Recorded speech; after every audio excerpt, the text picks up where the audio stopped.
গণিতে পরীক্ষা দিয়েছিলাম, এখন দেখা যাচ্ছে 3 সাবজেক্ট ফেল।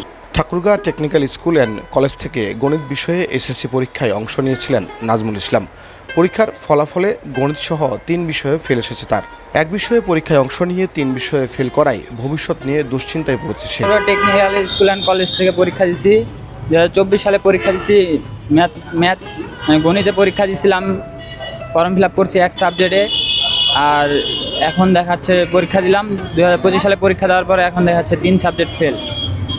গণিত পরীক্ষা দিয়েছি, এখন দেখাচ্ছে কৃষি সাবজেক্ট, তারপরে কম্পিউটার ট্রেড 2, 2টা সাবজেক্ট আরও বেশি।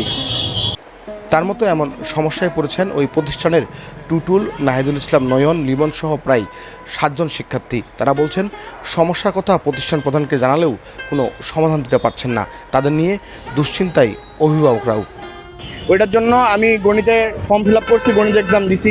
তো আমার যদি আবার এফ আসে, আমার শুধু গণিতে আসবে, তা না করে আমাকে 2 সাবজেক্টে এফ দেখাচ্ছে, গণিতে আর কৃষিতে।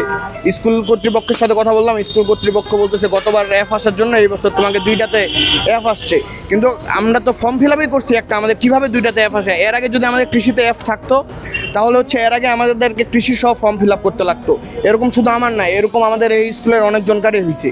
নাম মোহাম্মদ লিমন, আমি ঠাকুরগাঁ সরকারি টেকনিক্যাল স্কুলে পড়াশোনা করেছি। 2023 সাল থেকে আমি পরীক্ষা দিয়েছি, এসএসসি পরীক্ষা দিয়েছিলাম। গণিতে অ্যাপ আসছে, আবার ফর্ম ফিল আপ করছি গণিতে, আবার অ্যাপ আসছে, আবার ফর্ম ফিল আপ করছি, আবার এবার কৃষিতে ফেল আসছে। মোটামুটি আমাদের 20-25 জন প্লাস এরকম হয়ে গেছে। তো এইখানে তো আমাদের ক্যারিয়ার নিয়ে প্রশ্ন উঠতেছে যে আমাদের শিক্ষা ব্যবস্থা এখন কোথায়? আমাদেরও তো একটা ফিউচার আছে, আমাদেরকেও তো কলেজে ভর্তি হইতে লাগবে। এখন আমরা চাই যে আমাদের খাতাগুলো আরেকবার ভালোভাবে চেক দেওয়া হোক। আর আমাদের এটা ফেক রেজাল্ট আসছে, আমরা এই রেজাল্ট মানি না। আমি টেকনিক্যাল স্কুল থেকে পরীক্ষা দিয়েছি, এসএসসি।